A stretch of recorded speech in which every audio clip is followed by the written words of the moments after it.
lecture you can chat for 2 hours. And lunch break over there, lecture you never skip. Then talk, you know. But the guys are not quite like that. You know, the guys that keep talking about girlfriends are not cool. It's like, you know when guys have girlfriends, like, you have a girlfriend? You know. What's no, I mean, sure, girlfriend, I mean, yeah. So the guys always try to act cool, but the girls will keep talking.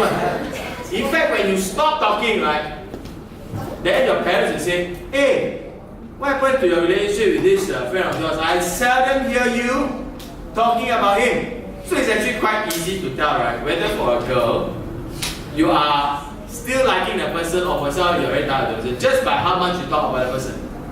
For the guys, it's not so much how much you talk about the person, it's how you talk to the other person. You know, there's some guys who go, yeah, girlfriend there. Can we take a deal, man? Not really. Suddenly the tone all changed. Your girlfriend's not worried, I tell you about go try. But somehow, right, the person you like, the way you talk, very different. Then when it's like, wow, never see this of me before. Then you're like, have love is always there.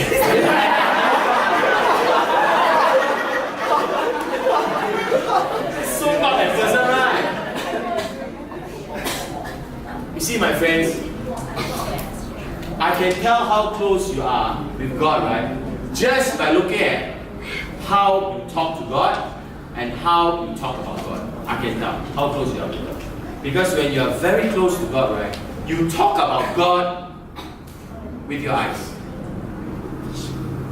Because your eyes will light up with excitement. I don't hear your words. I see your excitement. It's just that when a girlfriend talks about a boyfriend, what you capture is the excitement. It's not just the facts. Most of the time, after the conversation is over, we hardly even remember what you said about the boy. But we capture the excitement. And when you really fall, so-called, when you really love God, the way you talk to God is very different.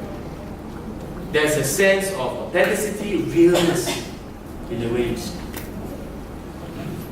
You know, sometimes I think that when I grew up as a teenager, sing song is not a very cool thing. I always think that sing song is a girl thing. But that's because I'm very stereotyped. I was like, in fact, I was the one that grew up in an all-boys school, primary school, or all-boys school in secondary school. Yes, I was in a monastery for 10 years, you know. I'm sure many of you love your parents a lot, but do you know as you get older and older, you actually appreciate your parents more. But your parents haven't changed, the same set of parents. Why? Because as you get older and older, as your experiences started to change, you reflect that set of new experiences back to your same parents. You then realize they're really very good. I've no doubt that my mother is very good, but when I become a parent myself, when I have to take care of my kid, I then realize how good my mother was when she took care of me. But it's the same experience, or same thing my mother did for me. But as I grow older, because my experiences change, all the things take on a hold with me. You know, I want to introduce a song to all of you. It's not a song written by me, but it's a song that's very well written. It's a contemporary song. It's called You Are God Alone. I don't know whether you guys sing this song, You Are God Alone. Okay, never mind, I got a soundtrack.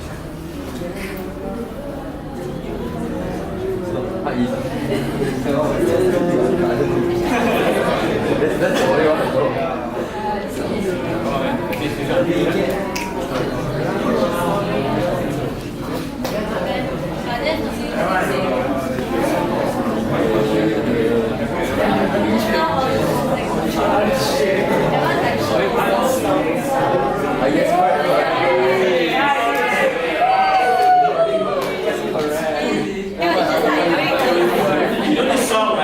This song sounds a very ordinary song, but at the time to think about it, what I find very interesting is if you find the first stanza, right? The first stanza is what the songwriter says what God is not. The second stanza is what God is. You see, the first stanza it says you are not a God created by human hands. That means, you know, you can make God, He's not a God like that. He's not a God that's dependent on us. He's not a God who needs anything from us. And then why? Because that's just the way it is. For that, I want you to turn to Exodus chapter 17. Exodus chapter 17, verses 1 to 7. That will tell us what happened at Meribah and Massah.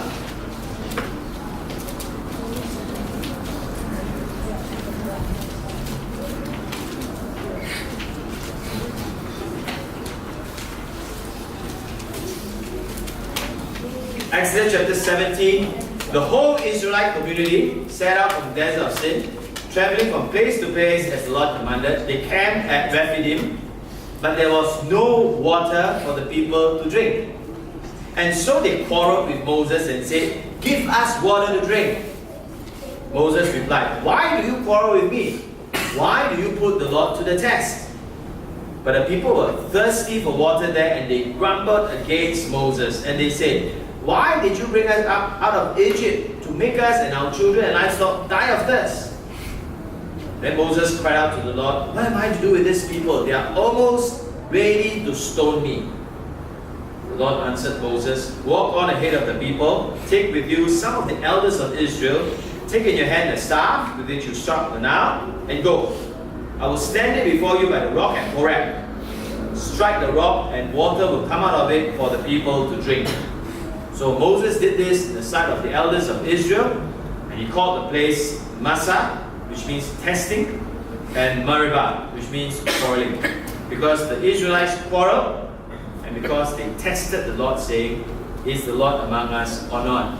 Sometimes when you read the Israelites, you begin to wonder, are there really such people? It's unbelievable. Because when you read chapter 17, you must remember that 17 came before or came after chapter 16. And if you just flip back to chapter 16, you will find in chapter 16, they were given manna and quail. That means out in the desert, they say, God, no food, no food. So God gave them manna. And then just in case they say, "Hey, you're not on a carbo diet." So they give them quail. And so you have manna and you have quail. And if you read chapter 15, just before that, there was another instance where they were thirsty. They reached this place called Marah, and there was water, but the water was undrinkable. And so they were complaining, "Oh no, we're going to die of thirst." And God says, "Don't worry. I'm going to change the bitter water, and I'm going to make it drinkable." And so before the Exodus 17 account, there was the hungry, and God feed them with manna and quail. There was the thirsty, and God changed the water. And before that, you read chapter 14, 13, 14. It is the crossing of the sea, the Red Sea. So they were the first people to see an underwater aquarium live. But the children, "Shark, really shark." Real live underwater aquarium. And do you know, while they were walking through that Red Sea, do you know that God as a pillar of fire, right, was blocking the Egyptians?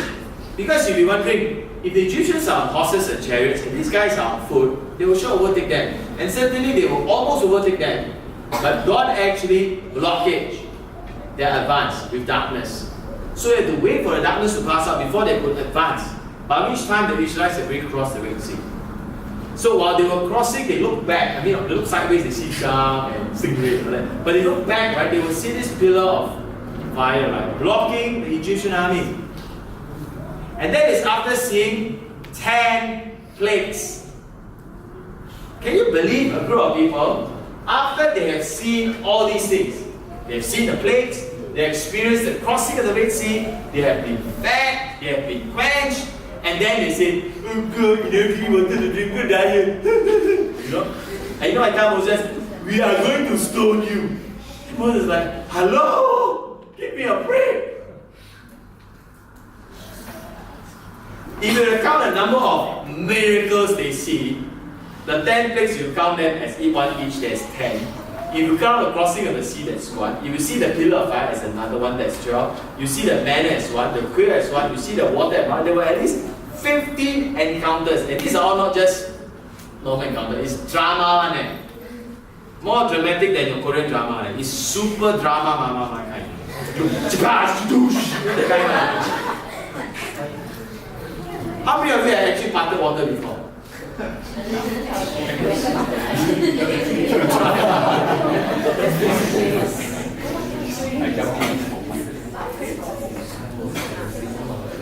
And you know, after they've seen all that, right, they can even say, "Hey, we're going to take care of us, we're going to die here."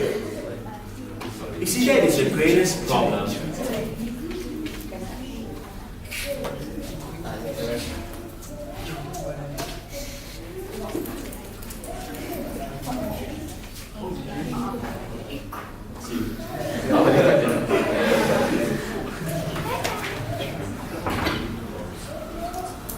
You see, my friends, the greatest danger is many of us, right, have seen God be good to us. But you know what the Bible does describe us in Psalms? We don't know God's ways. They have seen what I did, but they have not known my ways. You know, the one thing I pray that I will never be like is like the Israelites, where I can see that God is great and good, but I don't know and I'm not convinced. And you know why? Because of your hearts. Because your heart can be so hardened, your heart can be so astray, that you can even neglect such a great and such a big God. You know, some of us says, "God, if you show me more of yourself, if you do more dramatic things in my life, then I will know you. Then my heart will long for you." Let me tell you, it won't work. Because Israel has seen more than anyone can ever see when it comes to God's miraculous work in their life. But did it mean that they follow God? They don't. So don't ever think that if God allows something very dramatic to happen in your life will totally change. It may not happen. Because there were 15 encounters at least the Israelites saw, and they're still not convinced that God is good and great enough. You see, the problem doesn't lie in whether you see enough. The problem lies with our hearts. Because a lot of people think that if you see, you will know. If you know, then your heart for God. Actually, it's the reverse. That when you have a heart for God, you will know God. And when you know God, you see God at work in many aspects of your life and the lives of others.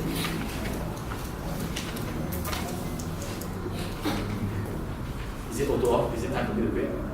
Okay. I'm going to quit soon.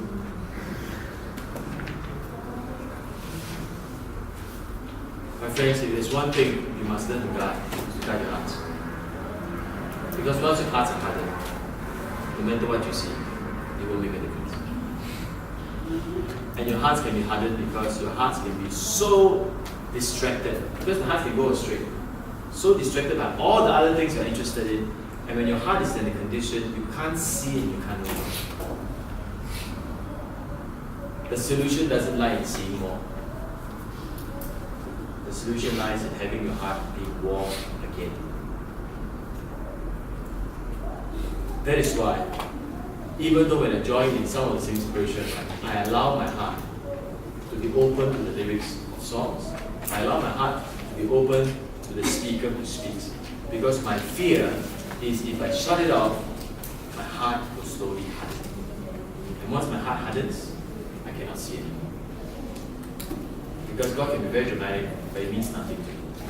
And I will still complain. After God has been so good to you, one thing happened, and that's it, everything falls to pieces. And my encouragement to all of you is to cultivate that heart for God. And what do? This is where the practical part is. Learn to hang out with God. You know, you guys like to hang out with friends and like to chill, right? I wonder what it's like if we have to chill out with God. For example, it says, "Hey, why don't you just chill at God for 3 hours?" 5 minutes can now. After that, what am I going to do? You know, when as a teenager, I was actually taught how to spend half a day in prayer.